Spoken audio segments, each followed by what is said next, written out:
আয়াতকে কেন্দ্র করে কথা বলবো ইনশাআল্লাহ। আল্লাহ রাব্বুল আলামিন সূরা আলী ইমরানের মধ্যে বলেছেন, আয়াত নাম্বার 102, আল্লাহ পাক বলেছেন, ইয়া আইয়ুহাল্লাযীনা আমানু, হে যারা ঈমান এনেছো, যারা ঈমান এনেছো তাদেরকে আল্লাহ পাক বলছেন ইত্তাকুল্লাহ, আল্লাহকে ভয় করো, হাক্কা তুকাতিহি, ভয় করার মতো ভয় করো, ওয়ালা তামুতুন্না, কখনো মারা যেও না, ইল্লা ওয়া আনতুম মুসলিমুন, পরিপূর্ণ মুসলিম না হয়ে। আল্লাহ পাক বলছেন, হে ঈমানদারগণ, তোমরা যারা ঈমান এনেছো তাদেরকে বলছে তোমরা আল্লাহকে ভয় করো, যেমন তেমন ভয় নয়, ভয় করার মতো ভয় করো, কশ্চিনকালেও যেন মারা যেও না পরিপূর্ণ মুসলমান না হয়ে। এই হলো সূরা আল ইমরানের আয়াত নাম্বার 102। প্রথম অংশে আসেন, আল্লাহ পাক ঈমানদারদেরকে বলছেন আল্লাহকে ভয় করতে। ঈমানদার কারা ভাই? মুমিন কারা? সংজ্ঞাটা কি? ঈমানের সংজ্ঞাটা কি? মুমিনের সংজ্ঞা কি? কোন ব্যক্তিকে আমরা বলবো মুমিন, কোন ব্যক্তিকে বলবো ফাসেক, কোন ব্যক্তিকে বলবো জালেম, কাকে বলবো কাফের, আর কাকে বলবো মুশরিক, জানা উচিত। মুমিন যে ব্যক্তি 6টা বিষয় বিশ্বাস করে। কয়টা বিষয়? 6টা বিষয়। 1 নাম্বার হচ্ছে আমানতু বিল্লাহ, আল্লাহর প্রতি বিশ্বাস, ওয়া মালাইকাতিহি, তার ফেরেশতাগণের প্রতি বিশ্বাস, ওয়া রুসুলিহি, আল্লাহ পাকের সমস্ত রাসূলের প্রতি বিশ্বাস, ওয়া কুতুবিহি, আল্লাহ পাকের সমস্ত আসমানি কিতাবে বিশ্বাস, ওয়াল ইয়াউমিল আখির, পরকালের জীবনে বিশ্বাস, ওয়াল কদরি খায়রিহি ওয়া শাররিহি, তাকদীরের ভালো মন্দের প্রতি বিশ্বাস। কয়টা হলো? 6টা। এই 6টা বিষয়ের প্রতি যে ব্যক্তি হৃদয় থেকে বিশ্বাস করে, মন থেকে বিশ্বাস করে, মুখে স্বীকার করে এবং তদানুযায়ী কাজে বাস্তবায়ন করে, এই ব্যক্তিকে বলা হয় মুমিন। আমি বুঝাতে পারছি? আর যে ব্যক্তি মনে বিশ্বাস করে না, মুখেও স্বীকার করে না, কাজেও বাস্তবায়ন করে না, এই ব্যক্তিকে বলা হয় কাফির। ঠিক আছে? আর যে ব্যক্তি মনে বিশ্বাস করে না কিন্তু মুখে স্বীকার করে, মনে বিশ্বাস নাই, মুখে স্বীকার করে, মাঝে মাঝে কাজও করে, মাঝে মাঝে ছাড়ে, এই ব্যক্তিকে বলা হয় মুনাফিক। আর যে ব্যক্তি মনেও বিশ্বাস করে, মুখেও স্বীকার করে, কাজের বেলা শিথিল, কাজ করে না, এই ব্যক্তিকে বলা হয় ফাসেক এবং জালেম। আর যে ব্যক্তি এই 3টার কোনো একটা করে এবং এর সাথে শিরক করে, আল্লাহর সাথে শিরক করে, একে বলা হয় মুশরিক। আল্লাহ পাক এখানে কিন্তু ফাসেক, জালেম, মুনাফিক, মুশরিক কাউকে উদ্দেশ্য করে বলছেন না। আল্লাহ পাক বলছেন ইয়া আইয়ুহাল্লাযীনা আমানু, তোমরা যারা মুমিন হয়েছো, ঈমানদার হয়েছো, তাদেরকে বলছি তোমরা শোনো। কি বলছেন আল্লাহ পাক? আল্লাহ বলছেন ইত্তাকুল্লাহ, তোমরা আল্লাহকে ভয় করো। ঈমান আনার পরেও আল্লাহকে ভয় করতে হবে? তাহলে ঈমানদারদেরকেই আল্লাহকে ভয় করতে হবে, তাই না? আল্লাহ পাক মুমিনদেরকে বলছেন তোমরা আল্লাহকে ভয় করো। একটা কথা বলি মাঝখানে, ঈমানের যে 6টা পিলারের কথা বললাম, আল্লাহর প্রতি বিশ্বাস, ফেরেশতাদের প্রতি বিশ্বাস, বলতে পারবেন তো? রাসূলগণের প্রতি বিশ্বাস, আসমানি কিতাবসমূহের প্রতি বিশ্বাস, পরকালের প্রতি বিশ্বাস, আর ভাগ্যের ভালো মন্দের প্রতি বিশ্বাস।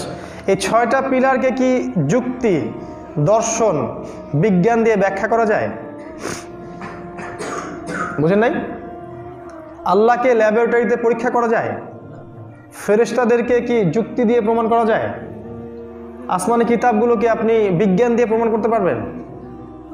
পরকালের জীবন, ওই যে কবরের আযাব, জান্নাত, এই যে জাহান্নাম, মিজান, পুলসিরাত, এগুলো দেখা যায়? ল্যাবে পরীক্ষা করা যায়? যুক্তি দর্শন দিয়ে পরীক্ষা করা যায়? যায় না। তাকদীর, ভাগ্যের ভালো মন্দ পরীক্ষা করা যায়? তাহলে আমাদের এই যে ঈমানের 6টা পিলার, এই 6টা পিলারের ভিত্তিটা হচ্ছে গায়েবে বিশ্বাস, অদৃশ্যে বিশ্বাস। আল্লাহ পাক সূরা বাকারায় কি বলেছেন? আলিফ লাম মিম যালিকাল কিতাব লা রাইবা ফিহ, এটা এমন একটা বই যে বইয়ের মধ্যে কোনো সন্দেহ নাই, হুদাল লিল মুত্তাকিন, আল্লাযীনা মুত্তাকি কারা? আল্লাযীনা ইউমিনুনা বিল গায়বি। মুত্তাকি তারাই যারা ওই যে গায়েবে বিশ্বাস করে। তাহলে গায়েবে বিশ্বাসের 6টা পিলার হচ্ছে অদৃশ্যে, তাই না? আচ্ছা, এখন আমরা যারা স্কুলে পড়ছি, আমরা যারা ইউনিভার্সিটিতে পড়ছি, আমরা যারা বিশ্ববিদ্যালয়ে পড়ছি, আমরা বাইরের দেশে ডক্টরেট করছি, MBA BBA, ওই যে কেমব্রিজ, অক্সফোর্ড, হার্ভার্ড, ব্যাপক পড়াশোনা করছি আমরা মাশাআল্লাহ, এবং আমরা বড় বড় ডিগ্রিধারী আর কি। এই পড়াশোনাটার ভিত্তিটা কি? এই পড়াশোনার ভিত্তিটা কি গায়েবে বিশ্বাস নাকি বিজ্ঞান, যুক্তি এবং দর্শনে বিশ্বাস? কথা বুঝতে পারেন নাই? আপনি যে এডুকেশন সিস্টেমে পড়াশোনা করছেন এর বিশ্বাসের ভিত্তিটা কি? গায়েব নাকি যুক্তি, দর্শন এবং বিজ্ঞান? আমাদেরকে শেখানো হয়েছে 8 বছর, একটানা 8 বছর। জ্ঞান হচ্ছে সেটাই যেটা মানুষ বুদ্ধি দিয়ে উপলব্ধি করতে পারে, 1 নাম্বার জ্ঞানের সংজ্ঞা। 2 নাম্বার, জ্ঞান হচ্ছে সেটাই যেটা মানুষ অভিজ্ঞতা দিয়ে অর্জন করতে পারে। 3 নাম্বার, জ্ঞান হচ্ছে সেটাই যা মানুষ পরীক্ষা নিরীক্ষা পর্যবেক্ষণের মাধ্যমে সিদ্ধান্তে উপনীত হয়। কথাগুলোর সাথে আপনারা পরিচিত তো? এখন ইমানের 6টা পিলারকে কি আপনি এই ছাঁচে ফেলে প্রমাণ করতে পারবেন? আর যেহেতু আপনি প্রমাণ করতে পারবেন না, সে কারণে ধার্মিকদেরকে তারা বলছে এরা হচ্ছে মৌলবাদী, এরা সেকেলে, এরা ব্যাকডেটেড, এদের বিশ্বাসের ভিত্তি স্ট্রং না, এদের বিশ্বাসের ভিত্তিটা বৈজ্ঞানিক না, যৌক্তিক না, দার্শনিক না। এই হচ্ছে ওদের সাথে আমাদের শিক্ষা ব্যবস্থার মৌলিক পার্থক্য। আমাদের বিশ্বাসের ভিত্তি হচ্ছে গায়েব, অদৃশ্য বিশ্বাস। 6টা পিলারের প্রতিটাই অদৃশ্য। আল্লাহকে দেখেছেন? বিশ্বাস করেন না। রাসূলকে দেখেছেন? আসমানি কিতাব একটাও দেখেছেন কোরআন ছাড়া আগেরগুলা? কোনো ফেরেশতাকে দেখেছেন? পরকালের জীবন, কবরের আযাব, জান্নাত জাহান্নাম, মিজান, পুলসিরাত, তাকদীর, আপনার ভাগ্যের ভালো মন্দ দেখেছেন? এই যে না দেখে যে বিশ্বাস করছেন, আপনারা সবাই তো মৌলবাদী। তাহলে আপনারা সবাই অবৈজ্ঞানিক, অযৌক্তিক, অদার্শনিক মতবাদ লালন করছেন। আপনারা মৌলবাদী, ব্যাকডেটেড মানুষ। এটাই ওদের বিশ্বাসের এবং কথার ভিত্তি। এই ভিত্তির উপর দাঁড়িয়ে আছে আপনার বাংলাদেশ, আপনার বিশ্ব, আপনার পশ্চিমা সভ্যতা, আপনার পুরো বিশ্বের গ্লোবালাইজেশন এখন এই ভিত্তিটার উপর দাঁড়িয়ে আছে। যেটাকে আমরা দেখি না, যেটাকে পরীক্ষা নিরীক্ষা পর্যবেক্ষণে প্রমাণ করা যায় না, তার কোনো অস্তিত্ব নাই। এই কারণে goodbye religion, goodbye আল্লাহ, গুড বাই ইসলাম, গুড বাই কোরআন, মালায়েকা, পরকাল, পরকালের জীবন, হেয়ার আফটার সব বাদ। এখন যা চোখে দেখছি দুনিয়া, যা দেখছি, যা প্রমাণ করতে পারছি, এটাই সব, এর বাইরে কোনো জগৎ নাই। আর আপনারা যদিও হাসছেন, তারপরেও এই যে 20-30 বছর যে লাইনে আপনারা পড়াশোনা করেছেন, এই এডুকেশন সিস্টেমটা কিন্তু এই কুফরি দর্শনের উপর দাঁড়িয়ে আছে। তারা গায়েবের জগতে বিশ্বাস করে না, বরং এই বিশ্বাসের কথা যদি আপনি ওদেরকে বলেন, তারা আপনার সাথে ঠাট্টা করবে, হাসি তামাশা মশকরা করবে। এই কারণেই ধর্মের প্রতিটা বিষয় মানতে এদের এত বাধা। কারণ কোনো একটা সত্তা ওদের মাথা ওয়াশ করে দিয়েছে, যা দেখি না, যা বৈজ্ঞানিক না, যা যৌক্তিক না, যা দার্শনিক না, এটা আমরা মানতে পারি না। এর উপর দাঁড়িয়ে আছে বর্তমান সভ্যতা এবং আপনার দেশ। আপনার দেশের প্রতিটা সিস্টেম এর উপরেই দাঁড়িয়ে আছে, ওয়েদার এটা education system or economic system or political system, অথবা আপনার এই মিডিয়া, অথবা আপনার এই সংস্কৃতি, সব কিছুই। এটাই হচ্ছে সবচেয়ে বেসিক শেকড়ের পার্থক্য ওদের সাথে আমাদের। আমরা গায়েবে বিশ্বাস করি, ওরা গায়েবে বিশ্বাস করে না। আমরা আল্লাহকে দেখিনি, বিশ্বাস করি। রাসূলকে দেখিনি, বিশ্বাস করি। আসমানি কিতাব আগেরগুলো দেখি নাই, বিশ্বাস করি। পরকাল বিশ্বাস করি, কবরের আযাব বিশ্বাস করি, জান্নাত জাহান্নাম বিশ্বাস করি, ভাগ্যের ভালো মন্দের প্রতি বিশ্বাস করি। এই বিশ্বাস যাদের আছে, যারা মন থেকে বিশ্বাস করে, শুধু মুখে না, মন থেকে বিশ্বাস করে, মুখে স্বীকার করে এবং কাজে বাস্তবায়ন করে, এদেরকে আল্লাহ পাক বলেছেন মুমিন। ইনশাআল্লাহ এরাই আল্লাহ রাব্বুল আলামিনের চিরস্থায়ী জান্নাতের অধিকারী হবে ইনশাআল্লাহ। আল্লাহ পাক বলেছেন খালিদিনা ফিহা আবাদা, তারা সেখানে চিরস্থায়ী হবে, চিরস্থায়ী। আর যাদের বিশ্বাসের ভিত্তি হচ্ছে ওইটা যুক্তি, দর্শন, বিজ্ঞান, এদের জন্য আল্লাহ পাক বলেছেন এরা যাবে জাহান্নামে, খালিদিনা ফিহা আবাদা, তারা সেখানে চিরস্থায়ী হবে। সহজ সরল জীবন দর্শন। এবার আল্লাহ পাক এই মুমিনদেরকে বলছেন, তোমরা আল্লাহকে ভয় করো, তাকওয়া অবলম্বন করো। এটা কিভাবে করতে পারি আমরা? সহজ কথা উত্তর হচ্ছে যে আপনার জীবনের প্রতিটা কাজ বা আমার জীবনের প্রতিটা কাজ আমরা যদি আল্লাহ রাব্বুল আলামিনকে হাজির এবং নাজির জেনে করতে পারি, যে আমার চিন্তা, আমার পথ চলা, আমার ইবাদত, আমার পরিবার, আমার নামাজ বন্দেগী, আমার হজ জাকাত, আমার রাজনীতি, আমার অর্থনীতি, আমার এই যে দাওয়া এবং জিহাদ, সব কিছুই, প্রতিটা কাজ আল্লাহ রাব্বুল আলামিন দেখছেন, মনিটর করছেন। একটা বিন্দু মাত্র সেকেন্ডের জন্য তিনি ক্লান্ত হচ্ছেন না। তিনি দেখছেন, তিনি শুনছেন, তিনি আমার সাথে আছেন। তার জ্ঞানের দিক থেকে তিনি আমার সাথে আছেন। পৃথিবীর কেউ আমার সাথে না থাকলে আল্লাহ আমার সাথে আছেন। তিনি আমাকে দেখছেন, শুনছেন। এই যে চেতনা বা কনসিয়াসনেস, এইটাকে নিয়ে যদি আপনি পথ চলা শুরু করেন, তখন আপনি বুঝতে পারবেন তাকওয়া কী জিনিস। যারা আল্লাহ পাকে এইভাবে হাজির নাজির জেনে পথ চলছে, ইসলাম পালন করছে, এরাই হচ্ছে প্রকৃত মুত্তাকি। আল্লাহ পাক এটাই বলতে চাচ্ছেন, তোমরা আল্লাহকে ভয় করো। যখন মানুষ এইভাবে আল্লাহকে চিন্তা করবে যে আল্লাহ পাক আমাকে দেখছেন, আল্লাহ পাক আমাকে শুনছেন, গভীর রাত আপনি চাইলেই কিন্তু একটা অপকর্ম করতে পারেন, করছেন না, আল্লাহ আপনাকে দেখছেন, এই চিন্তা করে রমাজানে রোজা রাখছেন, কেউ দেখছেন আপনি খাচ্ছেন কি খাচ্ছেন না, আল্লাহ দেখছেন, এই যে চিন্তা করছেন আপনি। আপনি অর্থনৈতিক জীবনে গিয়েছেন, আপনি সুদের টাকা নিতে গিয়ে ফেরত আসলেন, এই কারণে না, আল্লাহ আমাকে দেখছেন। আপনি সরকারি পদে আছেন, কেউ টেবিলের তল দিয়ে ঘুষ দিল, আপনি নিলেন না, না, আল্লাহ আমাকে দেখছেন। আপনি পলিটিক্যাল আরও বড় পাওয়ারে আছেন, বিল পাস করা হলো, আল্লাহ বিরোধী একটা আইন, মদের লাইসেন্স দাও, আপনি বললেন আমি দিব না, আল্লাহ আমাকে দেখছেন। এই চেতনাগুলোর নাম হচ্ছে তাকওয়া। আমি বুঝাতে পারছি? নবী সাল্লাল্লাহু আলাইহি ওয়াসাল্লাম একটা সংজ্ঞা দিয়েছেন, এই সংজ্ঞাটা শুনেন। আল্লাহ পাক আমাদের নবী সাল্লাল্লাহু আলাইহি ওয়াসাল্লাম বলেছেন, তাকওয়ার সাথে একটা বিষয় সম্পর্কিত, সেটা হলো ইহসান। কি নাম? ইহসান। নবীজির সংজ্ঞা দিতে গিয়ে বলছেন যে আন তা'বুদাল্লাহা কাআন্নাকা তারাহ, তুমি এমনভাবে আল্লাহর ইবাদত করবে যেন তুমি আল্লাহকে দেখতে পাচ্ছো। ওয়া ইন লাম তাকুন তারাহু ফাইন্নাহু ইয়ারাক, আর তুমি যদি আল্লাহকে দেখতে না পাও, তাহলে জেনে রাখবে আল্লাহ পাক অবশ্যই তোমাকে দেখছেন। ক্লিয়ার? তুমি এমনভাবে আল্লাহর ইবাদত করবে যেন তুমি আল্লাহকে দেখছো।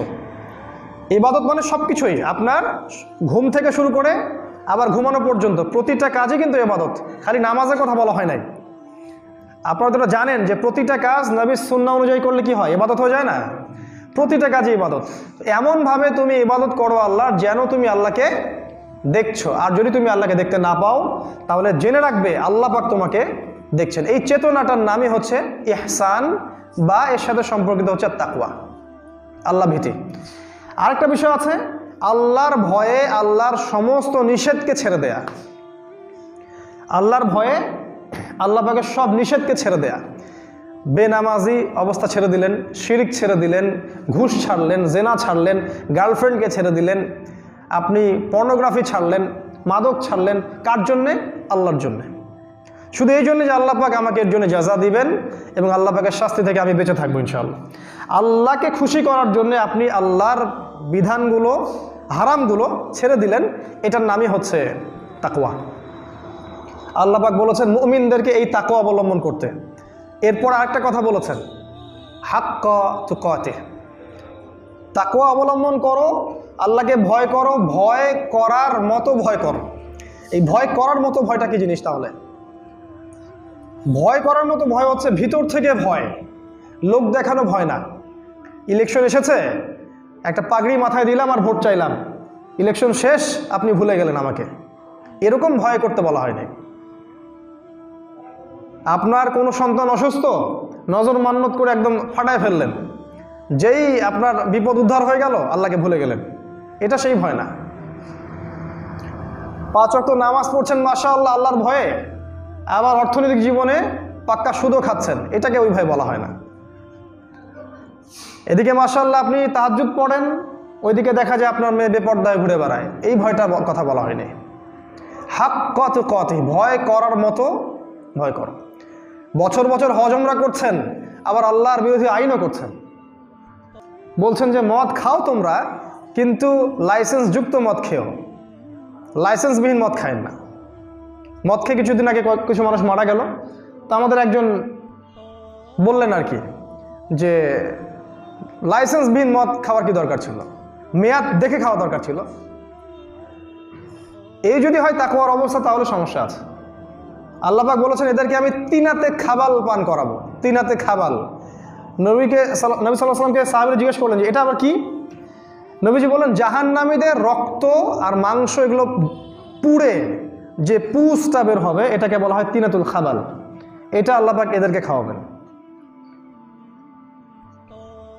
ভয় করার মতো ভয়, মানে ভিতর থেকে ভয়, শুধু আল্লাহর জন্যে আল্লাহ পাকের সমস্ত বিধানকে মেনে নেয়া এবং সমস্ত নিষেধকে ছেড়ে দেয়া। দেশ কি বলবে, সমাজ কি বলবে, আমার পরিবার কি বলবে, জাতি কি বলবে, এমনকি বিশ্ব কি বলবে, এটা দেখার সময় নেই আমার। সারা বিশ্ব যদি বলে যে সুদ হালাল, আমি বলবো সুদ হারাম, এটার নাম তাকওয়া।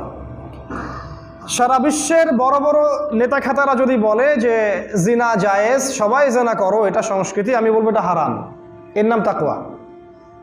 সারা বিশ্বের প্রতিটা রাষ্ট্র একত্রিত হয়ে যদি বলে সমস্ত বিশ্ব থেকে ইসলামী আইন তুলে দাও, সব মানবরচিত আইন বসাও, আমরা বলবো এটা হারাম, শিরকি সিস্টেম, এটার নাম তাকওয়া।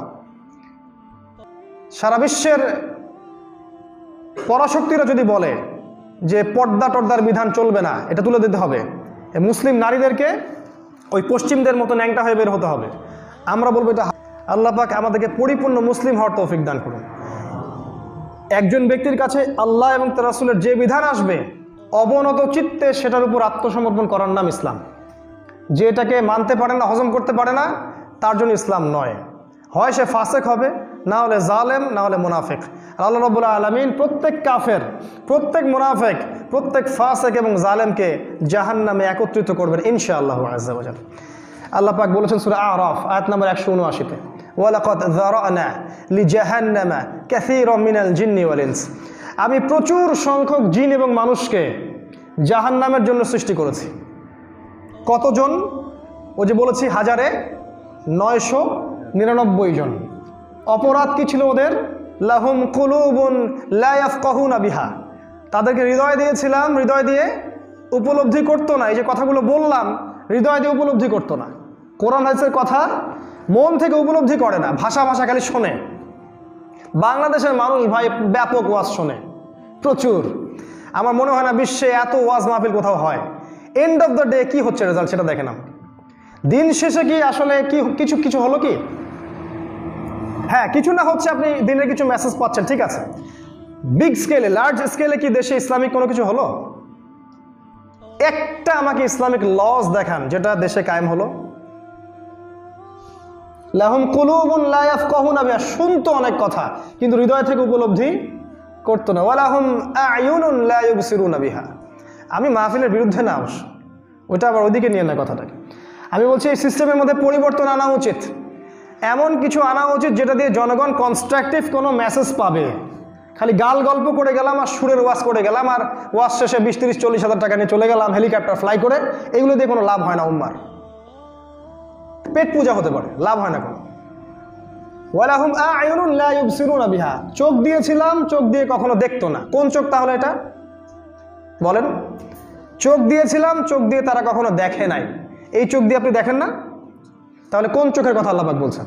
নিঃসন্দেহে ভিতরের একটা চোখ আছে আমাদের, ওই চোখ দিয়ে তারা কোরআন সুন্নাহ এবং বিশ্বকে দেখতো না। ওয়ালাহুম আযানুন লা ইয়াসমাউনা বিহা, কান দিয়েছিলাম, 2 কান, শুনতো না। কোন কান তাহলে এটা? ভিতরের কান, কলবের কান। উলাইকা কাল আনআম, আল্লাহ পাক বলেছেন এই শ্রেণীর মানুষরা হচ্ছে গবাদি পশুর মতো। কাল আনআম, এখানে যারা মাদ্রাসার ছাত্র আছেন তারা জানেন আনআম মানে কি ভাই? পশু, গবাদি পশু। উলাইকা কাল আনআম, এরা হচ্ছে গবাদি পশুর মতো। আল্লাহ পাক আমাকে গবাদি পশু বলেছেন? জি, আমাকেই। আপনাকে গবাদি পশু বলেছেন আল্লাহ পাক। আল্লাহ পাক আরো বলেছেন বালহুম আদল, বরং তার চেয়েও তারা নিকৃষ্ট। আল্লাহ আমাকে কথা বলছেন, আমি কেন গবাদি পশু হতে যাব? কারণ আমি শুনেও শুনি না, দেখেও দেখি না, হৃদয় দিয়ে উপলব্ধি করি না। উলাইকা হুমুল গাফিলুন, এরা হচ্ছে গাফেল। এই গাফেলদের পরিণতি কি হবে? সূরা মুলকে চলে যান, আল্লাহ পাক বলেছেন, তারা বলবে জাহান্নামীরা, লাউ কুন্না নাসমাউ, যদি আমরা শুনতাম। জাহান্নামে বলবে এই কথাটা, লাউ কুন্না নাসমাউ, যদি আমরা শুনতাম, আও নাআকিলু, যদি আমরা বুঝতাম। তারপর কি ভাই, মা কুন্না ফি আসহাবিস সাঈর, আজকে তাহলে আমরা এই জাহান্নামের অধিবাসী হতাম না। দেখেন জাহান্নামীরা এই কথাটা বলবে, যদি আমরা শুনতাম, যদি আমরা বুঝতাম, তাহলে আজকে আমরা এই জাহান্নামে আসতাম না। আজকের এই একটা আয়াতকে আমরা ব্যাখ্যা করলাম, সূরা আলে ইমরান 102 নম্বর আয়াত। খুব ভালো করে আয়াতটা নিয়ে গবেষণা করবেন। আল্লাহ পাক মুমিনদেরকে বলেছেন মুত্তাকি হতে, ইহসানের সাথে আল্লাহর ইবাদত করতে, আল্লাহকে দেখার মতো। মুমিন কারা? যারা 6টা পিলারে বিশ্বাস করে। এই 6টা পিলারের বিশ্বাসের ভিত্তি হচ্ছে গায়েব, যুক্তি, বিজ্ঞান, দর্শন নয়। এই মুমিনদেরকে আল্লাহ পাক বলেছেন আল্লাহকে ভয় করতে, ভয় করার মতো ভয় করতে, এবং পরিপূর্ণ মুসলিম না হয়ে কবরে না যেতে। আর যেহেতু আমরা জানি না আমরা কবে কবরে যাব, তাই উচিত হবে, বুদ্ধিমানদের উচিত হবে, এই আয়াতের মেসেজ আপনার কানে যাওয়া মাত্রই পরিপূর্ণ মুসলিম হয়ে যান। আল্লাহ পাক তৌফিক দান করুন। আসসালামু আলাইকুম।